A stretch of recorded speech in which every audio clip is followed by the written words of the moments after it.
రైతుల రుణమాఫీ చేసింది ఏకైక పార్టీ జాతీయ కాంగ్రెస్ పార్టీ. రాష్ట్రంలో కూడా ఆనాడు 2004లో అధికారానికి వచ్చిన పార్టీ రైతుల రుణమాఫీ ఏకకాలం చేసింది అనే మాట మళ్ళీ ఒకసారి నిరంజన్ రెడ్డి కానీ హరీశ్వరరావు కానీ కేటీఆర్ కానీ కేసీఆర్ కానీ గుర్తు చేస్తున్నా.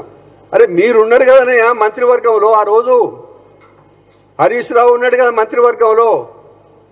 2004లో మాతో పొత్తు పెట్టుకున్నప్పుడు 26 మంది గెలిచి మీరు మంత్రివర్గంలో ఉన్నారు కదా, మీకు లేదా? ఆ రోజు ఎట్లా చేసిండు రాజశేఖర రెడ్డి గారు రుణమాఫీ అనేది ఆ మాత్రం మీరు చూడకుండా మా జాతీయ పార్టీని మీరు తప్పుపట్టడం ఇది నిజంగా మీ అవివేకానికి నిదర్శనం.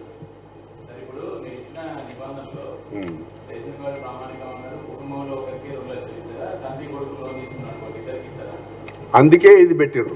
అందుకే చారి గారు స్పెసిఫిక్గా కుటుంబము అనేది ఇప్పుడు రిజర్వ్ బ్యాంకు కూడా ఎట్లుంటుంది నేను ఇందాక మనవి చేసిన రిజర్వ్ బ్యాంకు కూడా కొన్ని గైడ్ లైన్స్ ప్రకారమే రుణం ఇస్తుంది.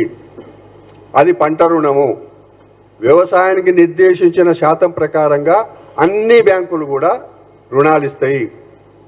ఇవ్వడానికి పట్టాదారు పాస్ పుస్తకం, పహాణి,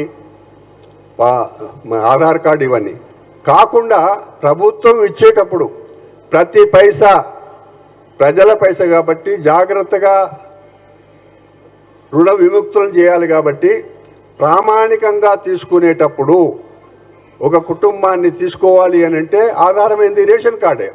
రేషన్ కార్డులో అనేకమైన వివరాలు ఉంటాయి.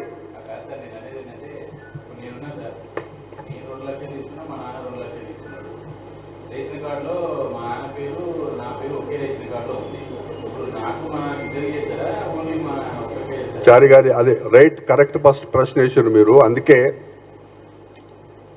ఇది నిజంగా ఈ అంశం